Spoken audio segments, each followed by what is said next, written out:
tagumpay o kabiguan, ng ligaya o lungkot. Kaya marapat lamang natanggapin si Jesus bilang tagapagligtas at Panginoon. At matapos yun ay panariwain ang katapatan at paglapit sa Kanya bawat araw o day by day. Ang day by day ay naglalayong umalalay sa pang-araw-araw na pamumuhay. Narito po si Kuya Ed Lapis sa mensaheng pinamagatang The Hard Work and Good Fruit of Holy Living.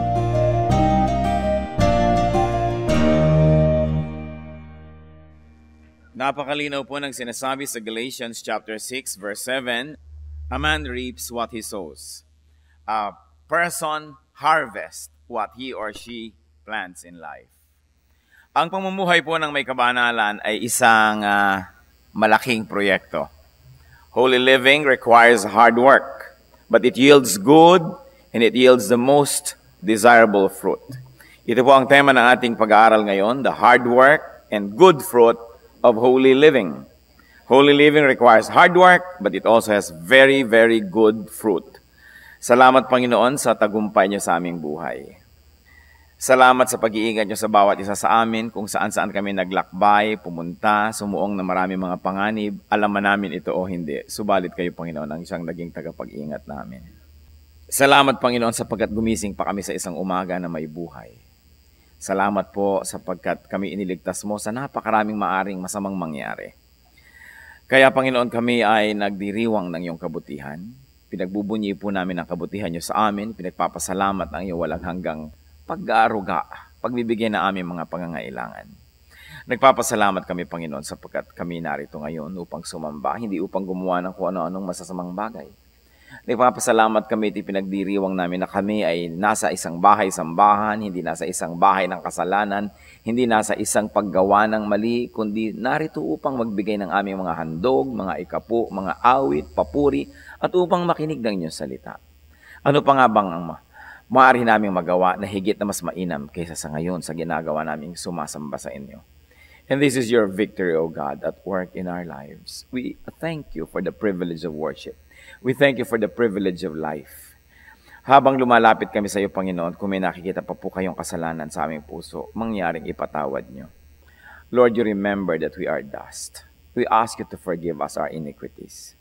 Mga kasalanang sinasadya, di sinasadya, na naging habit na hindi namin napupunan, nagkakasala pala kami. Patawarin niyo po kami, Panginoon, at bigyan niyo kami ng sensitive spirit so that we may be allergic to sin, so that we may always know if we're committing sin and we are offending your righteousness. Ituro niyo sa amin na higit lalong mataas na paraan ng pamumuhay. At nawa, Panginoon, hindi lang maging attendance ang ginagawa namin ngayon, hindi lang maging isang service, hindi lang isang programa, kundi tunay na pagsamba sa inyo. At ang salita niyo magpalakas sa amin, magpabago sa amin, salita niyo maging pagkain namin, kalakasan at gamot ng aming mga kasakitan. Lord, we ask that you be present spiritually in our midst, in our hearts, and turn this activity, Lord, into an act of worship. And may you bless us. Let your Spirit, O Lord, be among us. Sweep this place with your holy presence. And in the name of Christ, we reject, rebuke, drive away, destroy, and frustrate any presence and work of evil. We open our hearts to you, O Holy Spirit. Fill us. Fill us with wisdom. Anoint us. Empower us to understand your word. Father, we ask all of this in the name of Jesus, your Son, our Lord and Savior. Amen. The hard work and good fruit of holy living. Unang-una po, meron talagang hard work. Let's take a look at the hard work of holy living. Colossians 3:1-4 gives us an insight. Since then you have been raised with Christ, set your heart on things above, where Christ is seated at the right hand of God. Set your minds on things above, not on earthly things. For you died, and your life is now hidden with Christ in God. When Christ, who is your life, appears, then you also will appear with him in glory. And may the Lord apportion these words to us that we may understand and live because of it.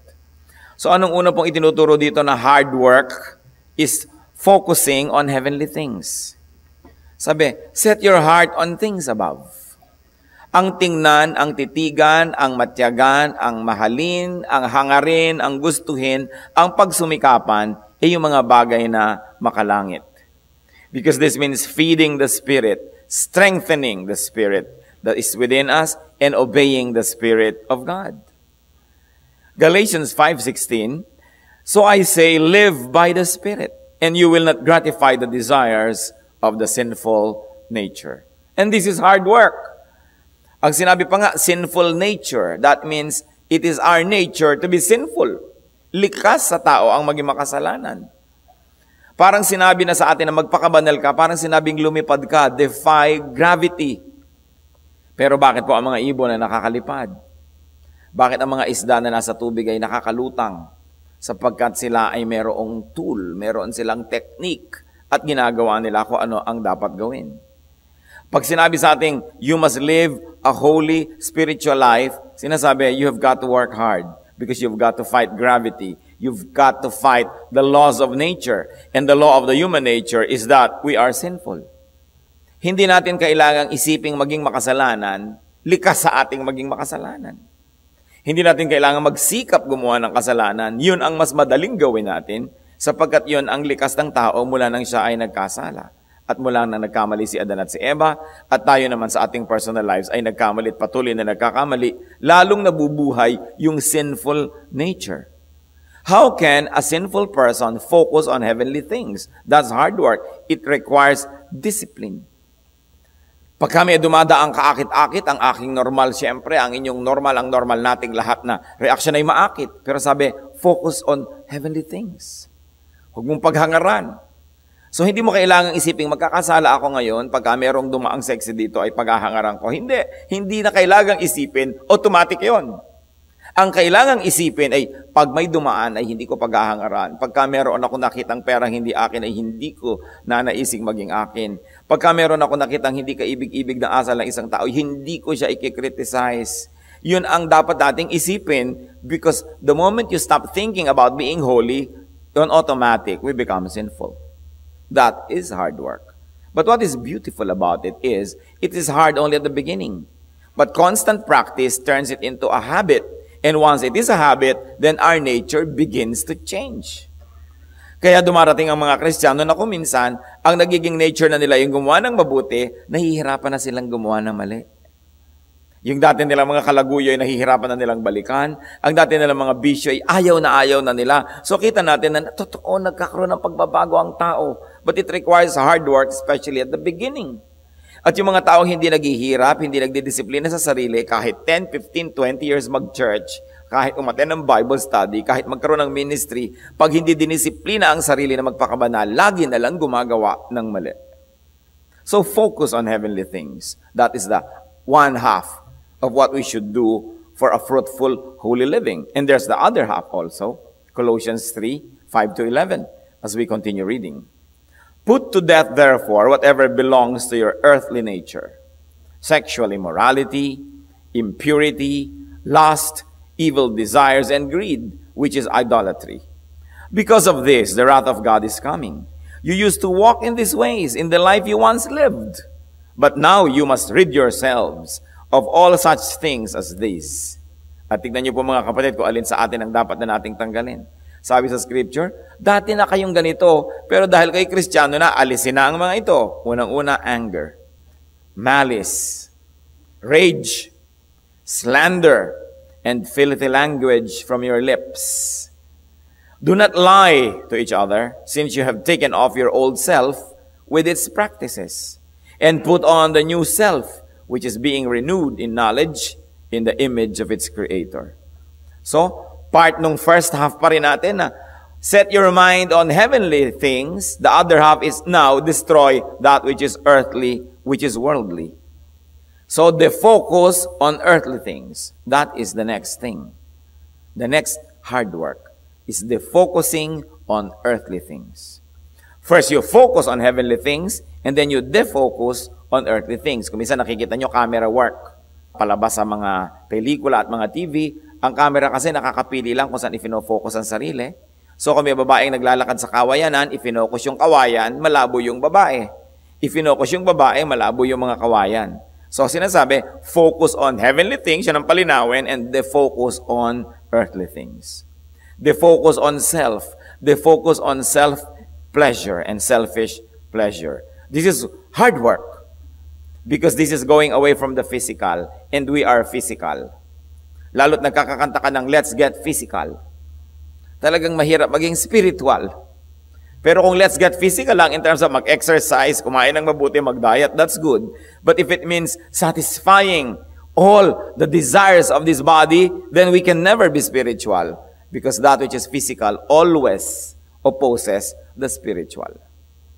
Magkalaban, magkaaway. Ang work ng Kristiyano, magkaroon ng happy blend yung physical, that which is worthwhile, beautiful, honest, and godly about the human body, and then the spiritual side magblend. That is the goal of life. Na hindi naman kung naging Christian ka, hindi ka na kumakain ng masarap, hindi ka na humihiga sa masarap na higaan, ayaw mo na gumamit ng magandang tela sa iyong damit, laging penitensya. Hindi yun ang ibig sabihin ng kill the body, kundi kill the sinful desires of the body. Hindi naman sinful na gusto mong kumain ng masarap na nata de coco. Hindi naman sinful na gusto mong mahiga at gumamit ng masarap na unan. Pero kung nagiging pagnanakaw na sa kapwa ang ginagawa natin, pagsisinungaling, pandadaya, para lang mapasarap natin ang ating buhay, doon siya nagiging masama. So napakahalaga na willing tayong magkaroon ng hard work. Because to kill the body, to prevent being anger, and to control our rage and our malice and slander, and to clean up our act, and to cleanse our vocabulary, is transcending, defying, and starving the flesh. Yung dila kasi, ang gusto niya lagi mag-criticize. Kahit nga nasa worship service ka na, madali pa rin mag-criticize eh. Kahit nga nagba-Bible study ka na, dali-dali pa rin mag-criticize. Dahil ang gusto lagi ng dila, manira. Sirain ang kanyang object at sirain din yung may-ari ng dila na yon. So sabi, starve your tongue. Gusto magsalita ng dila, pigilin. Gustong may sundan ang mata, pigilin. Gustong merong puntahan yung kamay, pigilin kung naglalayo sa atin sa Espiritu ng Diyos. Kaya ang sabi ni Paul sa 1 Corinthians 9:27, I beat my body and make it my slave. Masasabi po ba natin ang ating katawan ay ating alipin? O baka ang ating katawan ng ating amo? Ang gusto ng matang tingnan ang natitingnan, ang gusto ng kamay na puntahan ang pinupuntahan, ang gusto ng paang puntahan, doon tayo sumusuot. Ang gusto ng dila na sabihin, yun ang sinasabi, aba, magiging alipin tayo niyan. Kaya sabi, kailangan marunong tayo ng control sa sarili. I beat my body and make it my slave. Nga, huwag niyong gawing literal, baka next week, puro kayo pasa-pasa. Poetic language lang yan. Talinghaga. Ibig sabihin talaga, pinapahirapan ko itong katawan na to. Siya ang pinapasunod ko. Hindi ako ang susunod sa kanya. Alam niyo, kung minsan natatawa tayo, pero may mga taong literal, they really beat their body. Akala nila yun ang paraan, hinihiwa ang sarili, hahampasin ang sarili, luluhod sa mga pingga at mga butag na bote, gagapang, hindi kakain. Kahit pag gawin natin ang gawin yon, pagka hindi tayo nagkakaroon ng spiritual transformation inside, sinful pa rin yung body. Ang nagiging katuturan na lang ng pagpapahirap sa katawan para mabawasan ang guilt. Pero hindi yan ang gusto ng Panginoon. Ang Panginoon ang tumanggap ng lahat ng hampas, ng latay, ng sugat at pahirap para hindi na tayo mahirapan. So hindi physical na harm ang gusto ng Panginoon sa atin, hindi yung physical suffering na nasusugatan, nahihirapan, nagugutom, kundi to starve the sinful nature of our body, not the body itself. Because the body is the temple of the Holy Spirit. Handiwork of God. Kailangan mahalin. Pero hindi dapat laging sundin ang kanyang mga kagustuhan. Inisa-isa yan, sexual immorality, lust, desires, greed, anger, rage, malice, slander, filthy language, and lies. Kailangang kontrolin. This is defying the sinful and the fallen nature. James 1:21. Get rid of all moral filth and the evil that is so prevalent. Kailangan isa-isahin natin sa ating buhay. Madaling malaman kung alin ang that which belongs to God and that which belongs to the devil. At tayo po mga Kristiyano, oras na na-offend yung spirit natin, liban na lang manhid na tayo, kauulit ng kasalanan, ramdam natin na meron tayong grief. It is one of the proofs that you're already in the Lord. Madali mong maramdaman, you are grieved when you do something wrong. At kailangan po nakikinig tayo dun sa grief na yon, sapagkat yung lungkot na yon, pag tayo gumagawa ng mali, yun ang tinig ng Espiritu nagpapaalala sa atin. Una, pagka tayo medyo malungkot, matamlay, hindi tayo masaya, mag-isip-isip tayo, may kasalanan ba ako? Kung yun naman ay hindi natin alam, kasi kung alam na natin, hindi natin kailangan mag-isip nun dahil alam na natin. Pero kung minsan hindi tayo aware So, bakit kaya wala ang siglang espiritu ko? Magbabasa ako ng Biblia, parang hindi ako masaya. Aaten ako ng worship service, parang hindi ako excited.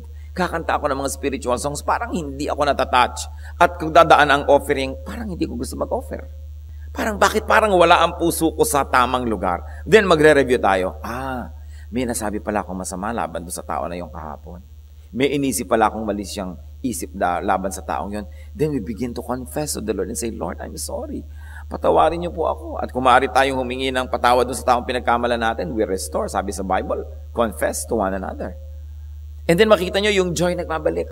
Sapagkat ang puso na nasa Panginoon na talagang nalulungkot yan pag nagkakasala. Pero dapat pakinggan, kasi pag hindi natin pinakinggan, mamaya manhid na uli yan. Kailangang pakinggan. Ano pang dapat gawin? Para raw yung hard work na nire-require sa atin, Colossians 3:12. Therefore, as God's chosen people, holy and dearly loved, clothe yourself with compassion, kindness, gentleness, and patience.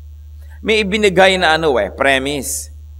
Dahil kayo ay pinili at mahal ng Diyos, dahil kayo ay banal at iniibig ng Diyos. May therefore, as God's chosen people, holy and dearly loved, ibig sabihin, nakatanggap na kayo ng pabor mula sa Diyos. Natawag na kayo, pinili na kayo, pinaging banal na kayo, at minahal kayo at patuloy na minamahal. The only correct reaction is to be loving also.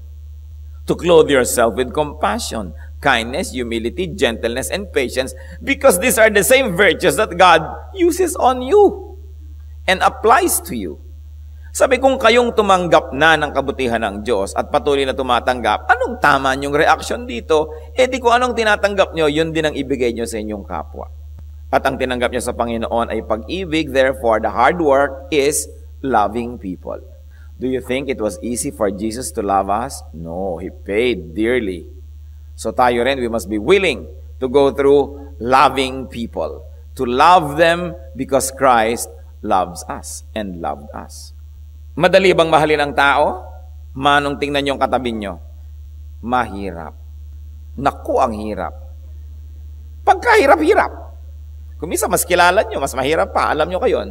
May element na madaling mahalin, pero may element na hindi. Bakit maraming mga naghihiwa-hiwalay na mga magkasawa, mga magkakaibigan, mga magkakamag-anak? Kasi mahirap magmahalan.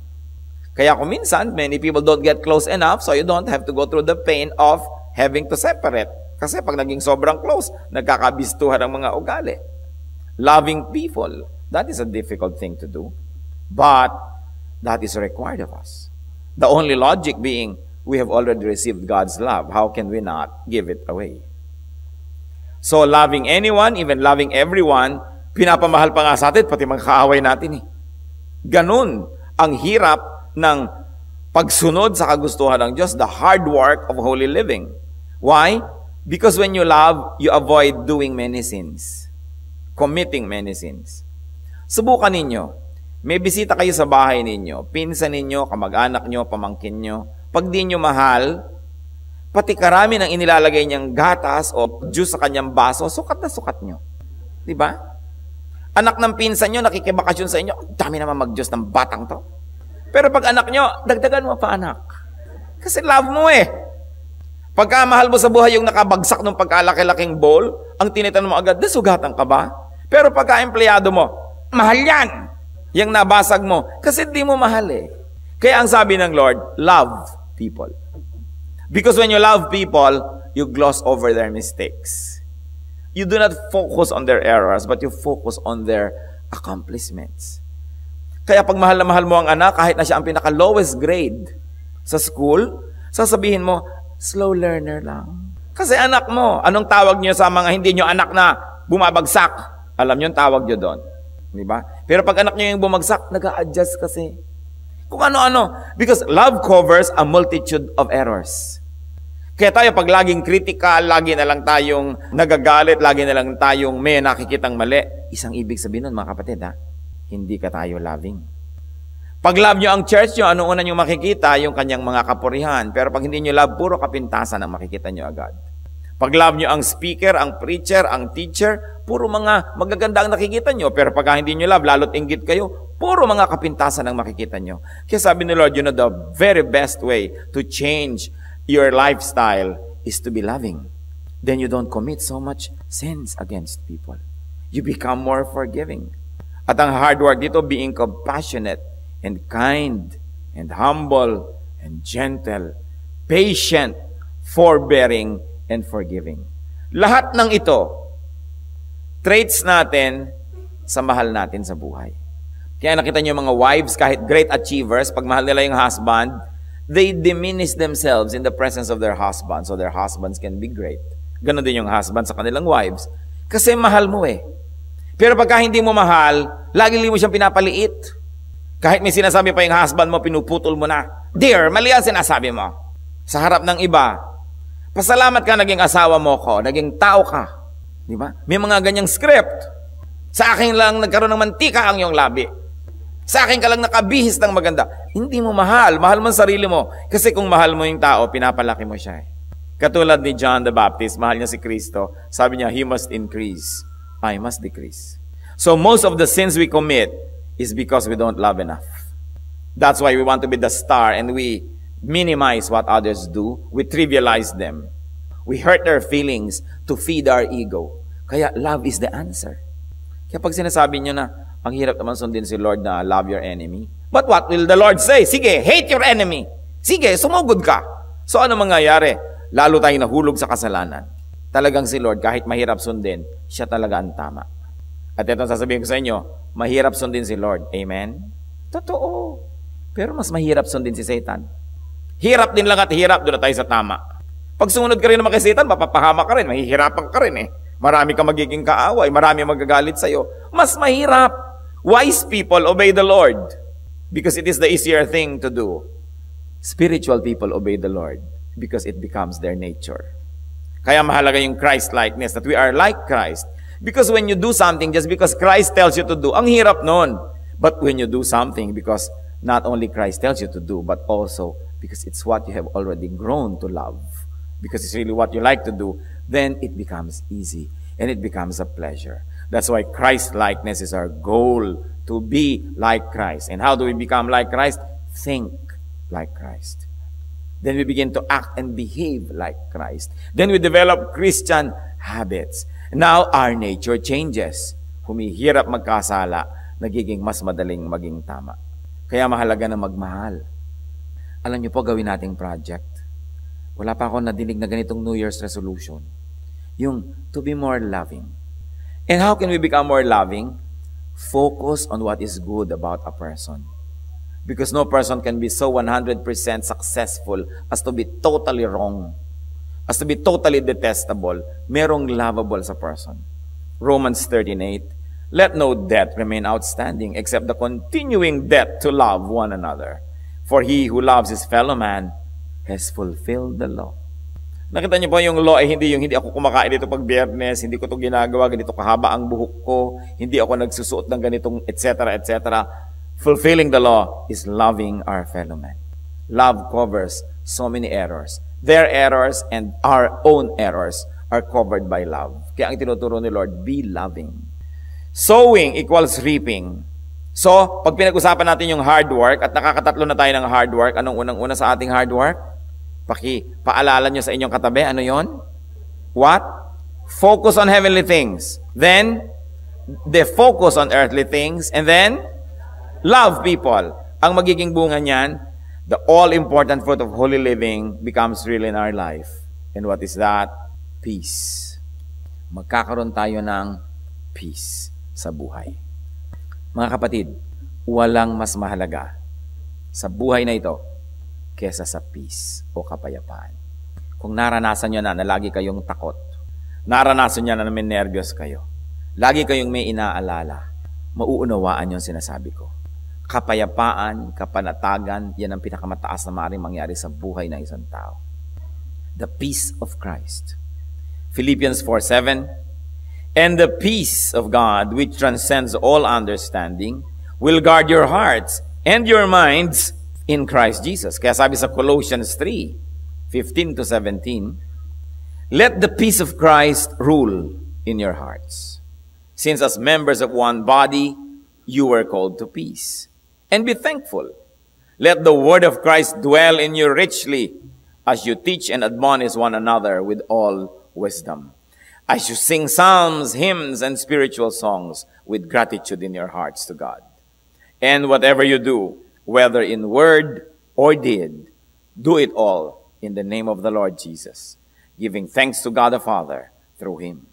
So sinasabi sa mga verses na ito, yung all-important fruit of holy living, which is peace. And this peace is brought about by contentment.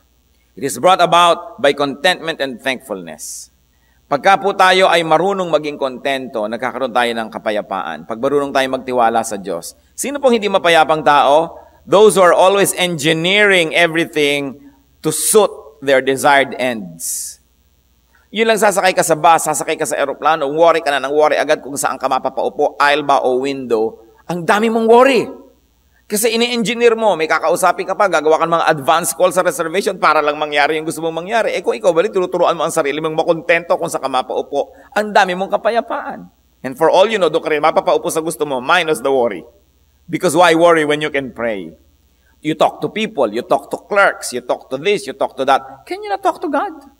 Wala bang Diyos? Pwedeng, Lord, ilagay niyo naman po ako doon sa upuan na choice niyo para sa akin. Kung maaari sana, yun ring choice ko. And then I will have peace.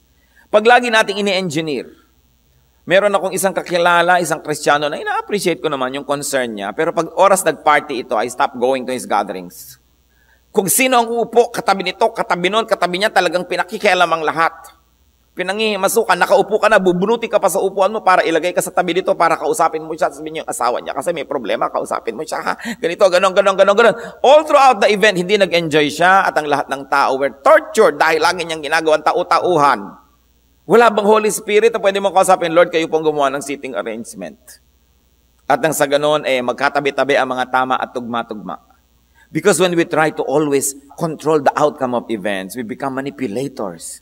We manipulate people, we manipulate things, we manipulate even data, we manipulate many things, and we don't have peace.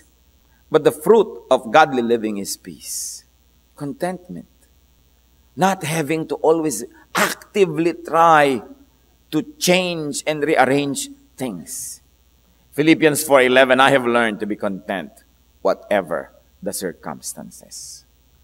Kung tayo po yung matagal na kay Lord, hindi pa tayo maging kontento. Pag may nangyari hindi natin initially na gusto, puro reklamo tayo, pinapalitan natin. Pag nalagay kayo sa isang sitwasyon na hindi nyo masyadong gusto, isipin nyo, Lord, pati mga planeta kayo naglagay sa posisyon. So siguro naman may kinalaman kayo kung bakit ako narito. Dahil anak nyo ako. Ituro nyo po sa akin kung anong papel ko, bakit ako nalagay dito. Bakit ako kumisa naiwan ng flight? Bakit ako naiwan ng tren? Bakit itong ayaw kong katabi ang nakatabi ko? Bakit napalagay ako dito, doon, etc., etc.? Lord, ano po ba? Ituro nyo sa akin. And the Lord will tell you. Kabigat-bigat nga nung Pluto na planeta, ang Diyos ang naglagay doon sa kaduluduluhan. Hindi pa ba niya kayo mailagay sa isang posisyon na kagustuhan niya? It is important to let God be God. To let go so we can have peace. Yung hard work natin, gawin natin doon sa focusing on heavenly things, the focusing on earthly things, and loving people. At sigurado magkakaroon na ng magandang bunga yung hard work na yun. Yung iba, let's not work too hard to manipulate, to change events. Let things flow after we have done what we could. Peace is also brought about by wisdom. Wisdom that comes from knowing God's word. Wisdom that comes from seeing the blessing hand of God no matter what situation we get into. And knowing what really matters in life. Alam niyo po, mahalaga sa buhay, malaman natin anong mahalaga at anong hindi naman talaga masyadong mahalaga. There are many things that are very important. We work hard. There are things na hindi bali na, kahit ano na lang. No big deal. And enjoy life. Of course, peace brought about by true spirituality. That is the gift of hard work. But it comes only through hard work. Bakit nagiging spiritual ang tao? Ano yung mga signs? Sabi, well, you sing psalms and hymns and spiritual songs to each other. Ibig sabihin, ganun kataas ang spirituality ng mga tao that they celebrate their faith. That they always glorify God. Hindi puro pag nagkita, magkano ang dollar ngayon, tumaas na naman. Tuwing nakikita na naman, magkano ng gasolina. 1960s pa, taas na yan ng taas. Akala na natin, mamamatay na tayo lahat. Buhay pa nga tayo ulit lahat. Kasi may Diyos tayo eh. And the Lord can teach us wisdom. The Lord can teach us to adjust, to be productive. Let us not despair. Luma na yung mga pagtaas-taas na yan. Luma na lahat yung mga problema na yan. Meron pa bang hihigit na lala na problema kaysa nung panahon ng Hapon? Pero nakita nyo yung mga panahon ng Hapon, ang mga Pilipino nakapagpaandar ng mga sasakyan na gumagamit ng coco fuel. Pagkatapos nung natapos na yung gera, itinigil natin yung napakagandang enterprise na yun. Nag-import naman na tayo nag-import. Siyempre kasi yung mga nasa pamahalaan may komisyon. Pag nag-import tayo ng malalaking bagay, kahit bigas, kahit ano, kaya gusto nila mag-import. Hindi na de-develop ang ating bayan. Kaya tayo maraming problema. Pero kung tayo godly, we will love God, we will love our country because love for God should translate into love for country because it is God who gave our country to us. E di uunlad tayo. It all goes back to loving God and finding very practical applications of what loving God means. And when we are spiritual, we are productive. So we produce many things, we are satisfied. When we are spiritual, we also learn to be happy even with what we do not have. So ang ending pa rin, happy ka pa rin. So mahalaga to be spiritual. Because the Spirit is above the fray. The Spirit is above the storm. The Spirit transcends what many people consider to be great difficulties. Ano mga conclusions ang pwede natin magawa sa ating mga readings, mga kapatid? We harvest what we plant. Hosea 8:7, they sow the wind and reap the whirlwind. Nagtanim ng masamang hangin o anong inani, isang mas malakas na mga daluyong at bagyo. Jeremiah 29:5, plant gardens and eat what they produce. Isang bagay po. Minsan nag-iisip ako kung ano talaga ang nagpapalungkot sa tao, nagbibigay sa kanya ng malaking kabigatan. Ito'y laging pag-aalala. Pag namatay ba ako, maganda ba ang aking ataol? Pag nagkasakit ako, may gagastahin ba ako? May mag-aalaga ba sa akin? Pag bigla ako ng isay dito, meron bang bubuhat sa akin? Meron bang makikiramay sa akin? May gagawa ba sa akin ng mabuti? At kung minsan dahil sa pag-iisip nun, ang mga tao nagiging sakim. Kuha ng kuha, para lang i-secure nila yung feeling nila na pag nagka-problema sila, meron silang maasahan. Lord, ano po ba talaga ang sagot sa worry? Paano magkakaroon ng peace ang tao? Natatakot tayo, hindi tayo magkaroon ng pera, mawalan tayong hanap buhay, magkasakit, hindi ka na makapagtrabaho. Lagi tayong may mga ganyang fear. Lord, ano po ba ang tunay na sagot dyan? At minsan, sa akin pong prayer, isang thought ang talagang naging napakalinaw. What you plant is what you harvest. Gusto mong maging maayos ang buhay mo, magtanim ka ng kaayusan. Gusto mong may tumulong sa'yo, maging matulungin ka. Gusto mong may magbigay ng kapayapaan sa buhay mo, yan din ang ibigay mo sa iba, kapayapaan. Gusto mong may magmahal sa'yo, magmahal ka muna. Malinaw na malinaw ang sinabi sa Bible, kung anong itinanim, siyang aanihin. Pati pagpapalaki natin sa mga anak, ano po bang mangyayari sa anak ko? Baka maging monster ito, magigiba siyang Superman o Darna o babaeng gubat o tuod. Anong mangyayari sa aking anak? Ang sinasabi sa Bible, train up a child in the way he should go. When he is old, he will not depart from it. So why worry about the future that you cannot touch now when what you should do is to just train up a child in godliness? Because what you plant, you will harvest. Gusto mo ng kapayapaan, yan ang itanim mo sa buhay. Instead of using all your energy worrying about what will happen tomorrow, use your energy to plant something good today because the Word of God says, what you plant is what you harvest. And the Word of God is true. Huwag tayong mag-alala na mag-alala. Ang gawin natin, magtanim ng magtanim. Hindi ang inaalala ng iba, kanino kaya ako uutang bukas? Sino kaya ang mawa 1, 2, 3 ko? Sino kaya ang maaawa sa akin? Huwag niyong gawin yan. Magtanim. Tayo na magtanim. Sapagkat naniniwala ako na ang salita ng Diyos ay tapat. Pag itinanim mo mabuti, aani ka ng mabuti. Alam nga namang dinaya ka ng Diyos. Don't worry about harvests. Worry about what you plant. Concentrate on that, and you will have peace. Work hard on planting, and you will have the fruit of such hard work. Focus on heavenly things. They focus on earthly things. And love people. If you did these 3 things, which admittedly are all very hard to do. But it is harder not to focus on heavenly things. Anong gusto nyo? Mag-focus kayo on hell? Pwede rin. It is difficult and even more difficult not to defocus on earthly things. Because you want to be fixated on everything, on earthly things, you will always worry. Manood kayo lagi ng news. Tingnan nyo ang mga exchange rate. You will always worry. Sabi, focus on the right thing. Focus on God. Defocus on earthly things. And you will have peace. Love people. Kahit yung minahal mo, hindi kanya minahal, may ibang magmamahal sa'yo. Maliban na lang sinungaling ang salita ng Diyos.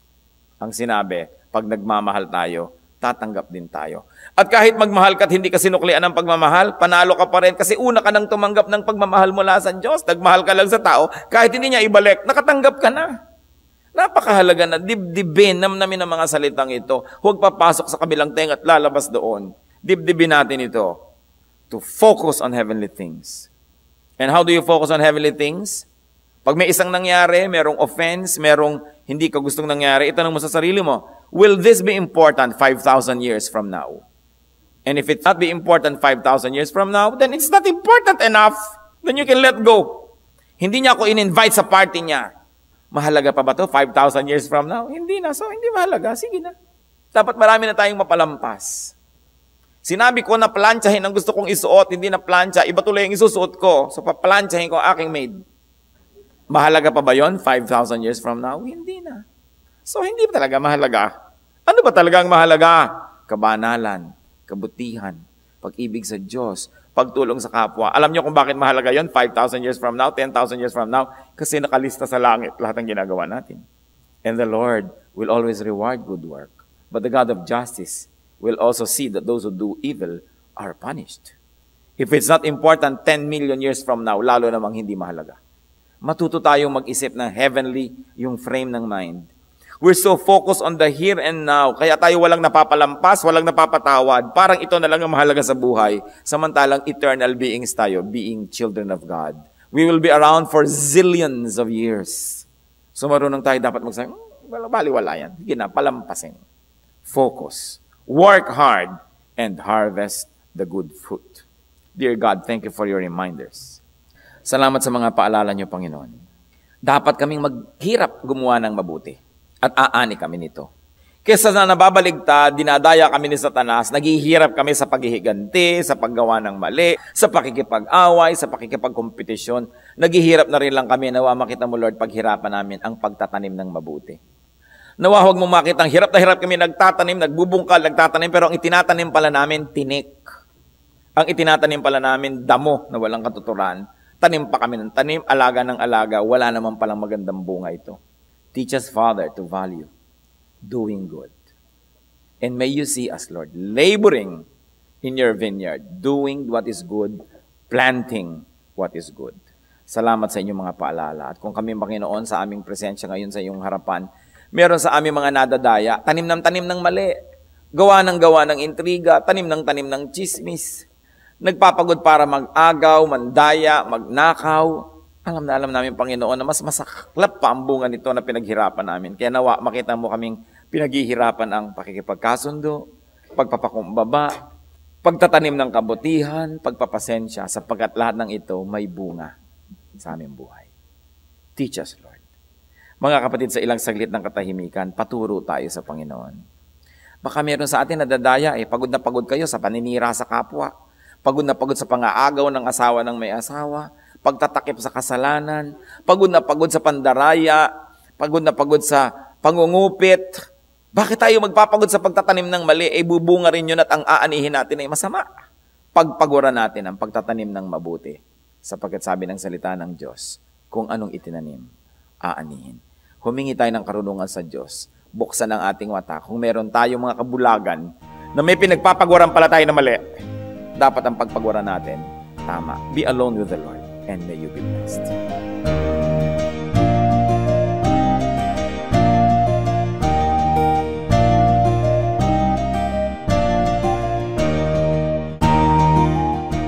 Ang katatapos pong mensahe ni Kuya Ed Lapis ay pinamagatang The Hard Work and Good Fruit of Holy Living.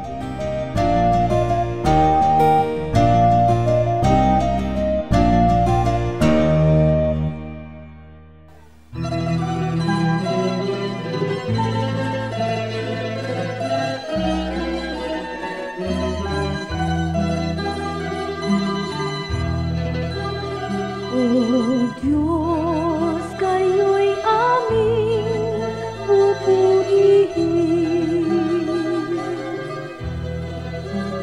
Marapat na ito'y aming gawin. Ang inyong gawa sa amin ay nagmamasan. Tunay na dapat kang papurihan.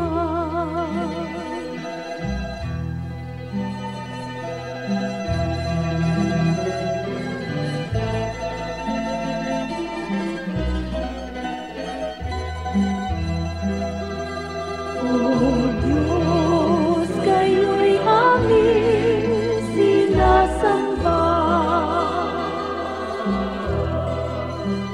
Tunay na Diyos kayo't walang iba.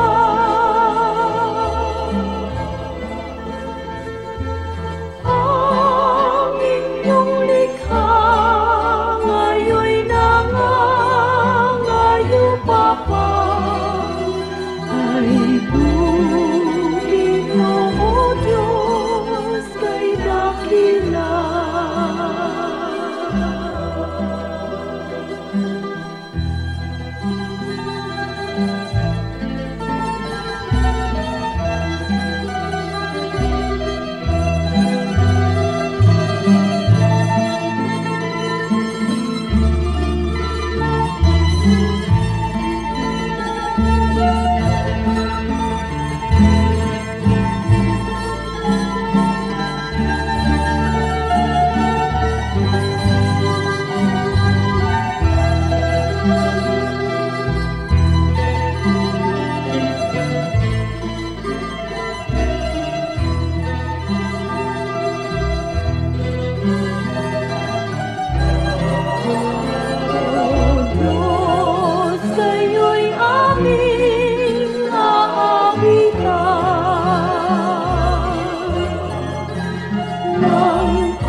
Tayo po ay dumako sa ating hiyas ng lahi.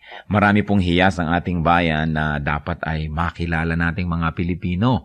At hindi lang makilala, ito ay ating ganap na itanghal at gamitin sa ating pagsambang Kristiyano. Akala kasi ng iba, pag naging Kristiyano na sila, dapat Western na.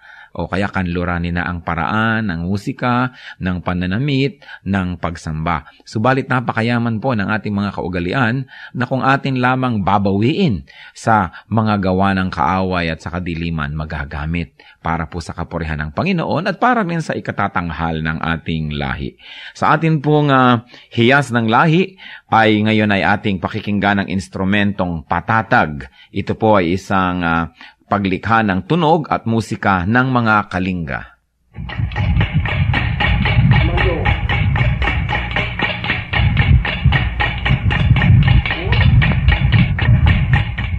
Ang patatag ay isang instrumentong panugtog ng mga kalinga sa Cordillera at ito ay yari sa isang bias ng buho na biniyak pahaba para maging 2 piraso.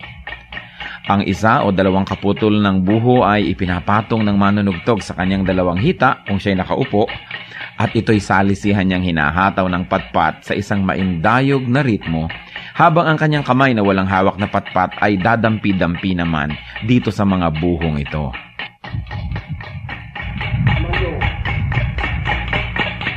Maaaring sumali ang 1 hanggang 6 o higit pang mga manunugtog na salisihan ang pasok sa ritmo, habang sila ay nakapaghahabi naman ng isang melodya. Ginagaya ng patatag ang mga musikang nalilikha ng gangsa o ang mga mumunting gongs ng mga katutubong Pilipino sa Cordillera. Ang paglikha ng musika sa ating bayan, lalong-lalo sa mga Kalinga, ay bunga ng pakiramdaman at pagbibigayan ng isang grupo ng manunugtog. Hindi lang tayo lumilikha ng tunog, hindi lang tayo lumilikha ng musika, patuloy tayong humahabi ng lipunan kung saan ang pagpapahalaga ng bigayan, pakiramdaman ay kitang-kita sa paglikha ng tunog. Sa paggamit ng patatag, ang mga Kalinga ay isa-isang nag-aambag para makabuo ng isang melodya. Hindi lang isang tao ang gumagawa ng melodya at ang iba ay para lamang na tagatulong o background, kundi ang lahat ay kasama. Ang patatag ay maaari nating gamitin sa paglikha ng musika para sambahin ng Diyos. Kailangan lang masanay ang ating tainga sapagkat kung bago ay parang tayo'y naninibago. Subalit ang lahat po ng tunog ay bigay ng Diyos sa sinukob.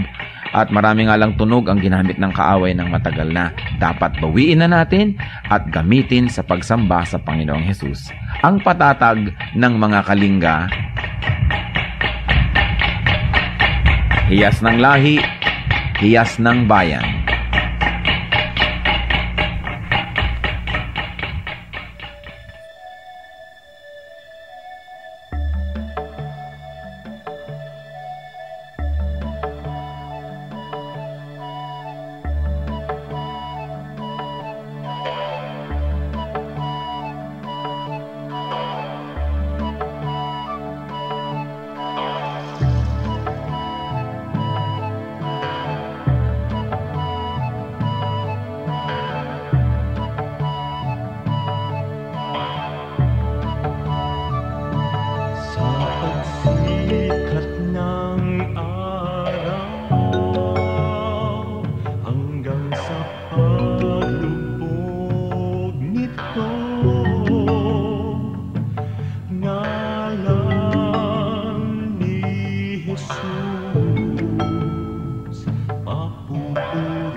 silay ng liwanag mula doon sa silangan.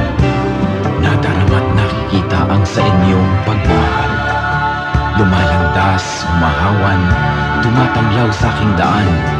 Namumuna, gumagabay sa aking bala ng hakbang. Sa pagdatal niyang gabi na malamig at mainam, akin namang nalalasa ang inyong kapayapaan.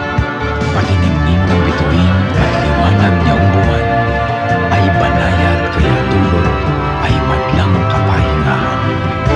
Sa gabi man o sa araw, sa dilim man o liwanag, kayo ay aking kapiling sa lahat ng kalagayan. Ako'y hindi natitiis, ako'y hindi iniiwan, kaya lubos na papuri ang sa inyo'y aking alay.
Bakit dapat gamitin ang salitang binibini kesa miss?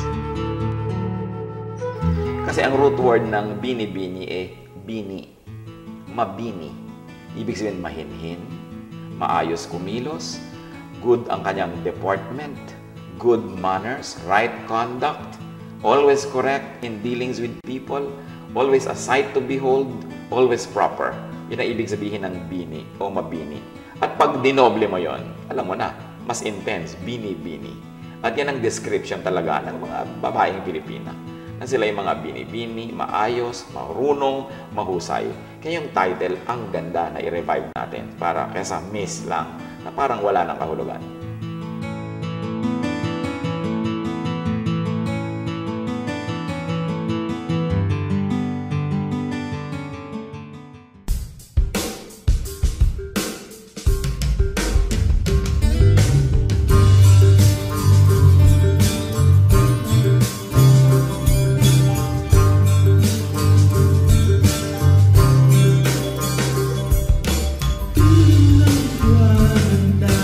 La la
Oras na po para pansamantalang magpaalam ang programang Day by Day. Tayo po'y magsama-sama tuwing ika-6 hanggang ika-7 ng umaga, araw-araw. Magandang umaga po at mabuhay ang Panginoong Hesus!